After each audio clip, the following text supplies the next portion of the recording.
All right, today we are launching a new segment called I Want to Know. And let me set it up for you since this is the very first one, okay? Albert Einstein once said, I have no special talent. I am only passionately curious. And so, over the past couple weeks, I've curated a list of questions from the team about some things they want to know. All right, so this weekly segment involves going straight to the source by bringing you notable guests and interesting people to answer the burning questions and beyond, all right? The best part, nobody knows but me about who the guest will actually be, all right? So we're going to have a guest who will answer each one of these questions. To kick off the segment, we're answering a question from Marysol.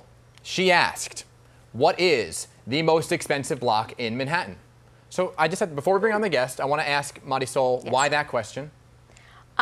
Because I was fantasizing about winning lotto.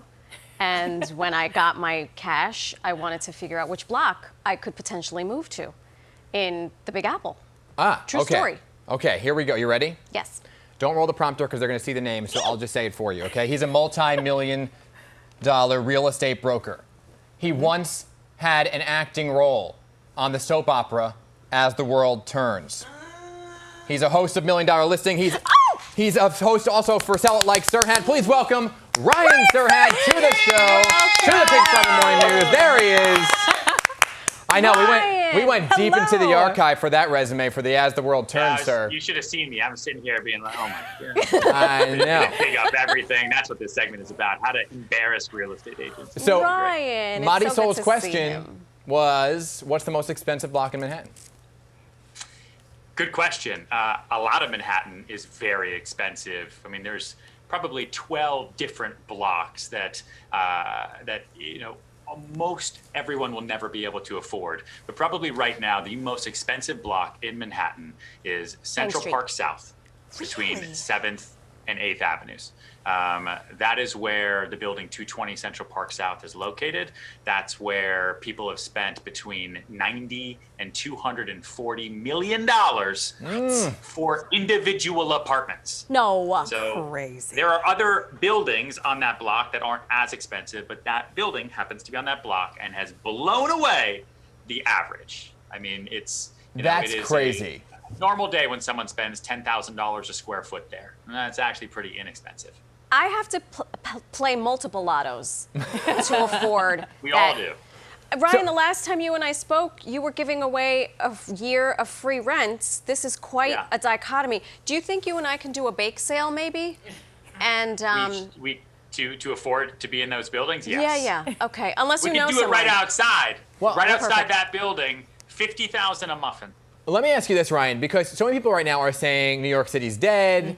You know, people are fleeing the city. So I know you deal with the higher end listings right now, but if you're somebody who's like, now is the time to get into New York, I can get an apartment that's a pretty low end. Is now the time? I mean, I got into this business the day Lehman Brothers filed for bankruptcy. And this right now is a better buyer's market in New York than 2009 and 2010. Because the Great Recession was a financial recession, right? There was a credit crunch. People were nervous about spending money. Now, interest rates are the lowest they've ever been in history. Prices are the lowest they've been in a significant time. And there's a lot of inventory in New York City. There's almost 10,000 apartments on the market right now that are actually on the market. So if you're a buyer, most of my days now are running around with buyers and they're just scooping up deal after deal after deal. I mean, New York is on sale and it will not last long. Everyone always thinks it's going to last forever until it's too late. OG. Oh, we don't have OG on camera. Go ahead. Dan, you kind of stole my question, but Ryan, with this kind of evolving real estate landscape in New York City, as Dan mentioned, people are leaving, some people are coming because they want to take advantage of some of these properties. After this pandemic is done, where do you see the real estate market kind of like leveling off? I think we'll, unfortunately for a lot of people, I don't think we're going to go back to where we were pre-COVID in terms of pricing. I think we're going to go much higher because there's going to be so much pent-up demand. And we're already starting to see it. Like, our townhouses and anything with outdoor space and our penthouses are being scooped up left and right. I mean, we just sold a penthouse 2 weeks ago for $20 million, and I showed it for 10 minutes I can to the dream. buyer, and it was a ton of outdoor space. It was beautiful, beautiful. He got a great deal on it, relatively, and he scooped it up. And we're doing that across all price points. I do want to I think dream. a lot of people are going to miss out, and then they're going to come back, and then they're going to be angry that they missed out, and then they're going to overpay, and that's just the way we work. Ryan, I got to ask. We got to go. We are out of time. How did you end up on As the World Turns? You know, in my second life, I'm an actor somewhere in my head. Yeah. Oh, man. Real quick. I moved to New York City in 2006, and I gave myself 2 years to be an actor. And I applied to actually, I don't think anyone really knows this, to be on an internet reality show on CBS.com called In Turn, where they took 12 actors, put us into a loft in Brooklyn, and made us fight to the death to get a role on As the World Turns. And I was on season 2, and I was like 22 years old, and I won. And I got a role on As the World Turns, and I played Dr. Evan Walsh IV.